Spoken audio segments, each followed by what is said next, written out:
Hello and welcome back. I'm Jana with Purl Together, and in this week's video, I have a couple of updates for you. We've just wrapped up the Mahina cardigan knit along, so that's fantastic. Be sure to show me your projects and tag me on Instagram if you're sharing. I'd love to see them. Also, I have put a prize package for finished sweaters over on the Ravelry group, so head over there and post your finished picture as well. But what I want to tell you about primarily this week is that registration is open for the fall session of Purl Camp. This will be the 6th year we've had a Purl Together retreat in Ogden, Utah. So this fall, we're going to be knitting mandalas together. So it's a great way to learn how to knit lace if you haven't done that before. And then you can put it on a macrame hoop, depending on what size you need. I'll have some of those supplies available. It's going to be a ton of fun. It's like the knitting summer camp you never went to, except it'll be the fall edition. It's a bunch of fun with great people that you'll make friends with for life. So head over to the webpage and check out the details over there. So the dates for that are October 3rd through the 6th. And Ogden, Utah is the fall colors are popping out in the Wasatch Mountains. It's just beautiful. So it's easy to fly into Salt Lake City and get a train to Ogden, and it's pretty convenient. So check out all the details over on my website. There'll be a link down below in the video description. The other thing I'm really excited to tell you about is I have put up on Ravelry my Jana's Perfect Heel method.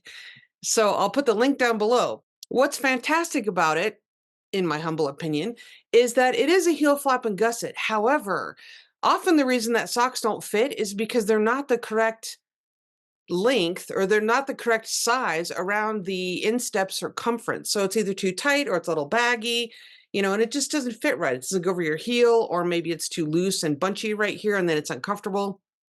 So by taking a few measurements on your actual foot or the recipient's foot, including this circumference around your heel, we can, as well as some other measurements, we can determine exactly how long the heel flap needs to be. The reason that's crucial is because when you knit a heel flap and gusset, as you may know, you knit the heel flap on half of the stitches, and then that length determines how many stitches you pick up to start knitting down the foot or up the leg if you're using my customizable toe-up pattern. So the length of the heel flap controls everything. It controls, the comfort here or here if the heel flap's on the bottom when we're knitting toe up, and it controls the measurement of the heel diagonal and how that fits. What's cool about this method is it works both ways. It can be knitted from the toe up or from the cuff down. So I'm really excited to have released that on Ravelry. Right now until the end of the month, that method, I hesitate to call it a pattern because I have a video tutorial that goes along with it. It's not necessarily a written out row by row pattern. It's a tutorial that can be used with any sock pattern. So that method is on sale for 25% off from now till the end of the month. So I have the code down below in the video description and the link over to Ravelry. After I get back from summer session of Purl Camp, I'll have that for sale on my website if you're not a Ravelry user. So watch for that as well. Okay, thanks so much for being here and hanging out with me while I give you all the updates. I hope you're having a great week. Next week, there won't be a video because I'm going to be at camp this week, so I won't have time to film anything.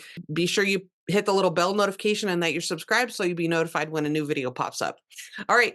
Thank you so much for being here. Happy knitting.